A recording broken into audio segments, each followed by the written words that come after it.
Bonjour et bienvenue sur cette présentation de l'accès à des ressources Azure avec OAuth 2 et des jetons JWT, JSON Web Token. Alors le processus d'authentification OAuth 2 est un processus à deux phases. Il s'agit tout simplement, dans un premier temps, de récupérer un jeton d'accès auprès d'un serveur d'authentification. Dans un second temps, on va émettre une requête auprès du serveur de ressources cette fois-ci. Cette requête sera accompagnée du jeton d'accès. Dans cette démonstration, on va essayer de décortiquer les deux phases, le processus de récupération du jeton et quelles sont les informations qu'il nous faut pour cela. Et ensuite, une fois qu'on a obtenu le jeton, comment émettre une requête contenant ce jeton pour accéder à la ressource Azure. Qu'est-ce que JSON Web Token? C'est un des formats de jetons utilisables dans le cadre de OAuth 2. Ce jeton est émis donc par un serveur d'authentification. Il sera composé de trois éléments. Un en-tête qui permettra notamment d'indiquer quel est l'algorithme qui aura été utilisé pour les hashages. Un contenu dans lequel on retrouve les différentes claims du jeton d'authentification. Et une signature. Cette signature permet de définir quelle clé a été utilisée pour hasher le contenu de l'en-tête et du contenu central. Si vous voulez en savoir plus sur ce qu'il y a à l'intérieur d'un jeton JWT que vous avez pu obtenir, vous pouvez aller le débugger, c'est le terme qu'on utilise, auprès du site que vous voyez ici, à savoir jwt.io. On ira faire un petit tour du côté de ce site lorsque nous aurons obtenu notre jeton d'accès. Il y a des alternatives à JWT, SWT, Simple Web Token, et également les Security Assertion Markup Language, les jetons SAML. Les jetons SAML sont, eux, en XML et sont un petit peu plus volumineux. Qu'est-ce qu'un serveur d'authentification OAuth 2? C'est un serveur qui est équipé d'un point d'écoute HTTP. Avant tout, il s'agit d'une API d'authentification. Donc, on reçoit des requêtes HTTP sur ce serveur. Il est capable de traiter les demandes donc de jetons. Cela signifie qu'il est conforme aux spécifications OAuth 2. Microsoft va exposer les serveurs OAuth 2 pour chacun des tenants Azure. Donc nous verrons qu'on a une URI spécifique par rapport à son tenant pour cibler le mécanisme d'authentification OAuth 2 qui est associé à tous les comptes de ce tenant. On rappelle qu'un tenant, c'est un espace administratif de compte au sein de vos abonnements Azure. Un abonnement Azure peut être propriétaire de plusieurs tenants. Chaque tenant regroupe un ensemble de comptes utilisateurs ou de comptes d'application ou de groupes. Facebook, par exemple, Google ou Twitter exposent eux aussi des serveurs OAuth 2. Ça signifie qu'une application web, par exemple, pour accéder à certaines de ces pages, pourrait accepter que le jeton qu'on lui produit soit un jeton validé par Facebook ou par Google ou par Twitter. D'ailleurs, dans le cadre d'Azure et des Azure App Services, quand vous hébergez une application PHP ou ASP.NET, par exemple, dans le cadre d'une App Services Azure, vous pouvez configurer cette App Service pour que les demandes d'authentification soient réorientées vers Facebook ou vers Google, de manière à ce que le jeton SAML ou JWT récupéré puisse être utilisé par l'application web et définir les droits d'accès aux différentes pages. Qu'est-ce qu'un client OAuth 2? Un client OAuth 2 est un client HTTP qui va justement respecter la norme OAuth 2 pour ses requêtes. Alors généralement, ce client OAuth 2 est une application. Cette application va utiliser ses propres identifiants plutôt que ceux de l'utilisateur. On ne va pas forcément chercher à propager les identifiants de l'utilisateur. On aura très certainement des identifiants qui ont été créés pour l'application. Et ces identifiants correspondront à un compte Azure Active Directory dans le cadre du tenant qui nous intéresse.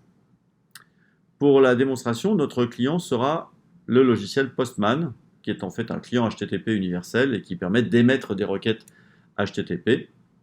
Et ce sera très pratique pour faire une première requête d'obtention du jeton, puis ensuite des requêtes d'accès aux ressources.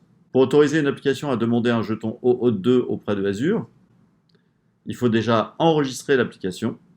Alors, enregistrer l'application, ça signifie créer un compte pour l'application dans l'Azure Active Directory associé à notre tenant.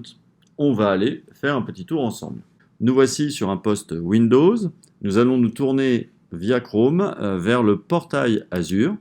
Nous sommes ici sur l'écran d'accueil de notre tenant et notre objectif ici, c'est déjà de procéder à l'inscription d'une future application Alors pour ceci, j'utilise la section inscription des applications et il s'agit ici d'inscrire une nouvelle application. On demande donc une nouvelle inscription. Le nom que nous donnons est un arbitrage ici, c'est tout simplement un nom de baptême pour reconnaître une application qui viendra se connecter. Donc ici, l'application va s'appeler tout simplement démo. La question c'est quels sont les comptes que cette application peut éventuellement utiliser. Est-ce qu'elle s'intéresse à des comptes dans cet annuaire uniquement, dans les annuaires de plusieurs tenants associés à votre abonnement? Dans la troisième proposition, on peut également compter sur des comptes Microsoft personnels. On peut imaginer tout Microsoft Live ID donc créé à l'extérieur de votre tenant. Ça suffira pour nous ici, on ne sera pas en présence d'une appli web véritablement, donc on n'a pas spécialement ici à prévoir une URL de redirection vers une certaine page une fois que l'authentification aura eu lieu. Donc on demande simplement à inscrire. Voilà donc l'application qui, vous le voyez, est très rapidement créée. On a donc enregistré l'application. Il s'agit maintenant de déterminer quelles sont les API sur lesquelles des permissions peuvent être consenties à cette application. De retour sur la machine Windows et toujours sur le portail Azure au niveau de cette application enregistrée qui est démo, eh bien, on peut ici demander à déterminer quelles sont les API autorisées. En cliquant sur API autorisées, on peut voir ici une liste des API exposées par Azure pour lesquelles on souhaite autoriser l'application à demander des jetons. Attention, pour l'instant, on détermine que l'application peut demander des jetons. Ce n'est pas pour autant que l'application pourra réellement accéder aux ressources correspondantes. Encore faudra-t-il qu'elle ait des permissions sur les ressources. Donc ici, on demande à ajouter une autorisation. On choisit la nature, en tout cas l'API concernée. Ce qui va nous intéresser, ce sera notamment d'arriver à lister les groupes de ressources qui sont présents dans notre abonnement. Et pour lister les groupes de ressources, il faut s'adresser à une API auprès d'Azure, qui est l'API Azure Service Management. En sélectionnant cette API, on vient ensuite préciser au niveau des autorisations déléguées à notre application, qu'on veut qu'elle puisse emprunter une identité utilisateur et qu'elle puisse donc se présenter avec une certaine identité auprès de l'API. On va demander à ajouter l'autorisation. On va maintenant autoriser notre application à lire ou modifier un abonnement. Ce sont les permissions qui sont nécessaires pour l'autoriser à faire une liste des groupes de ressources présentes dans notre abonnement. Les permissions qu'on vient de mettre en place précédemment sont juste des permissions quant à la demande d'un jeton pour l'API de gestion Azure, mais ça nous autorise juste à demander un jeton. Une fois qu'on a le jeton et qu'on va le présenter en disant voilà, j'ai eu ce jeton et je souhaite lister les groupes de ressources, on va dire le jeton vous identifie bien comme étant cette application qui normalement peut converser avec l'API, mais converser avec l'API ne veut pas dire que derrière on a les droits sur les ressources que l'API manipule. Donc maintenant, on va définir des droits sur les ressources manipulées par l'API, notamment l'abonnement Azure. De retour sur le portail Azure, on se tourne vers la section abonnement désormais. Ici, nous avons un abonnement sur lequel on va aller faire une configuration IAM. Donc en fait, il s'agit de définir des règles de contrôle d'accès. Nous avons la possibilité d'observer les rôles déjà attribués. On ajoute donc une nouvelle assignation de rôle. L'identité recherchée, c'est l'identité démo que nous avons créée tout à l'heure. Et nous allons lui donner un rôle sur l'abonnement. Ce sera un rôle de lecture. Nous enregistrons. Donc clairement, désormais, l'application démo a le droit de faire des lectures sur l'abonnement Azure. Pour faire ces lectures, elle passera par l'API Azure Management Service. Or, elle a désormais, on l'a fait précédemment en passant par les enregistrements d'applications, elle a désormais le droit démo, comme on le revoit ici dans ses permissions d'API. Elle a le droit de passer par cette API pour émettre des requêtes auprès de cette API. Et ces requêtes aboutiront parce que désormais, elle a le droit de lire au niveau de l'abonnement. Donc il s'agit maintenant de récupérer le jeton OAuth2 JWT auprès de Azure. Pour cela, il nous faut connaître différents paramètres. Le point de terminaison OAuth2, ce qui veut dire qu'il faut connaître le nom du tenant qui nous intéresse. L'ID du client de l'application, que l'on va trouver dans la vue d'ensemble de notre application enregistrée. Le secret, que l'on va faire générer depuis le panneau également de cette application enregistrée. Et il faudra également bien déterminer la nature des ressources pour lesquelles on souhaite obtenir un token, parce que ça fait partie aussi de la requête qu'on va émettre auprès du serveur d'authentification. Nous voici de retour sur le portail Azure. On va aller au niveau des inscriptions d'applications sur notre application enregistrée et on observe sur la vue d'ensemble la présence de différents identifiants, notamment un identifiant client ici. On va le copier et on va maintenant essayer de l'utiliser dans notre client qui est Postman. Alors nous voici dans le client Postman, dans lequel des requêtes sont déjà prédéfinies, et notamment une requête ici pour obtenir le jeton auprès de Azure Active Directory. Nous voici ici dans Postman, où des requêtes ont été prédéfinies pour demander un jeton et ensuite lister les groupes de ressources. Nous voyons ici que la requête de demande de jeton s'adresse à une URL de chez Microsoft qui est login.microsoftonline.com. Mais on voit surtout qu'une information de tenant doit être présente justement pour personnaliser votre demande, puisqu'on s'adresse à un point d'authentification particulier, celui de votre tenant Azure. Alors on observe également qu'il y a des entêtes qui sont spécifiques à notre requête de demande de token. Un premier entête content type, un body, un core. Alors nous voyons d'ailleurs que la requête est une requête de type post. Donc on peut se permettre d'envoyer des données dans un corps de requête, puisqu'on fait ici un post. Le type de demande ici est client credentials, pour indiquer que les paramètres que nous envoyons identifient un client. Et nous fournissons donc un client ID, un client secret et la ressource visée. Donc évidemment, il va falloir mettre à jour ces différentes valeurs.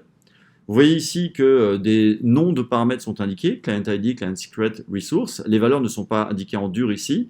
Dans Postman, des environnements que l'on peut éditer nous permettent de définir les valeurs de paramètres. Ici, la valeur du paramètre client ID va être celle que nous avons récupérée précédemment au niveau de notre application enregistrée démo. Maintenant, il nous faut un secret. On se tourne vers la section certificat et secret et on demande la génération d'un nouveau secret. On lui donne un nom, c'est le secret de la démo. On l'ajoute, on voit apparaître la valeur de ce secret, on est même en mesure de la copier. C'est la dernière fois que nous voyons apparaître ce secret. De retour dans Postman, on peut mettre à jour le secret. Le secret est ainsi à jour. Pour la ressource, là, ici, comme on vise l'API de gestion Azure, le chemin de cette API, c'est management.azure.com.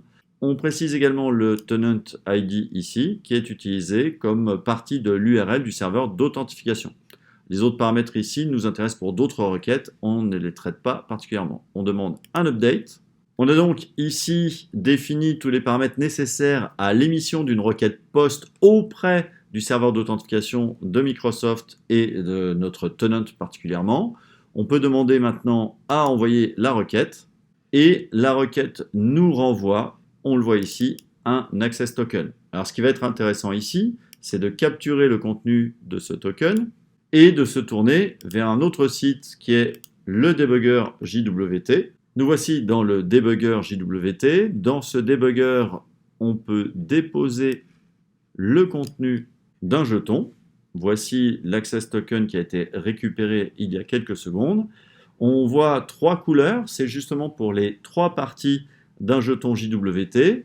Donc on l'avait dit, il y a un en-tête. On voit ici l'en-tête, et l'en-tête précise notamment quel est le type de jeton et quel est notamment l'algorithme qui a été utilisé pour le hachage qu'on obtient ici.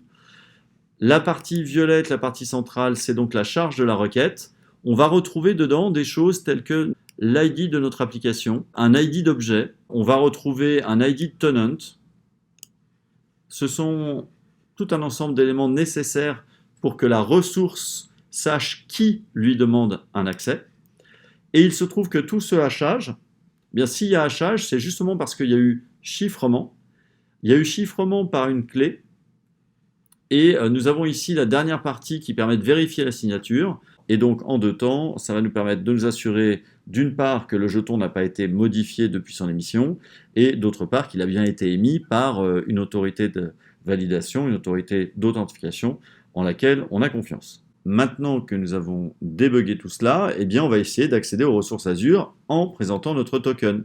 Pour cela, il faut tout simplement mettre en place ce token dans un paramètre d'une nouvelle requête. Le paramètre est le paramètre Bearer. Nous voici donc sous Postman. C'est cette requête-là qui va nous intéresser cette fois-ci. On observe dans l'URL qu'elle s'intéresse donc à managementazure.com. C'est le point d'entrée de l'API de gestion Azure.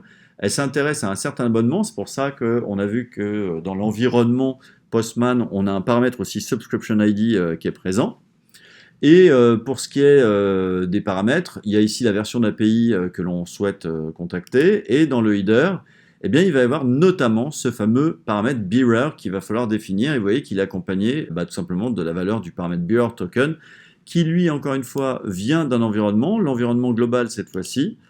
Ici, il s'agit tout simplement de demander l'édition du Bearer et de le remplacer par une nouvelle valeur. Nous avons ici défini notre nouvelle valeur de Bearer et nous allons émettre notre requête. La requête a très bien fonctionné. Nous voyons ici une liste de différents groupes de ressources. Ce sont les groupes de ressources qui sont actuellement présents dans le tenant sur lequel nous avons fait la démonstration. Donc, on a bien eu une première requête POST qui nous a permis d'obtenir ce token. On a ensuite réutilisé ce token dans la seconde requête. Si vous souhaitez revoir le fonctionnement du processus OAuth 2, on peut éventuellement conseiller ce lien donc, que vous voyez apparaître ici. Il s'agit tout simplement d'un article de Takahiko Kawasaki qui a décomposé très clairement, très proprement tout ce qui peut se passer durant un accès aux ressources. D'abord un accès aux ressources non authentifiées. À partir de ce moment-là, il peut y avoir également des applications malicieuses qui profiteraient de l'accès à l'API non authentifié. Donc, il en vient de la conclusion qu'il faut que le serveur de ressources, eh bien, lui, requiert un jeton. Donc, on voit apparaître cette notion de jeton. La ressource ne sera accessible que si on lui présente un jeton valable. Maintenant, évidemment, présenter un jeton valable ne sera possible que si l'application a pu l'obtenir, ce jeton. Et comment va-t-elle faire pour obtenir ce jeton? L'application va devoir se tourner en amont vers un serveur d'autorisation qui, lui, va accepter, si on lui présente des identifiants valides, de générer un jeton d'accès.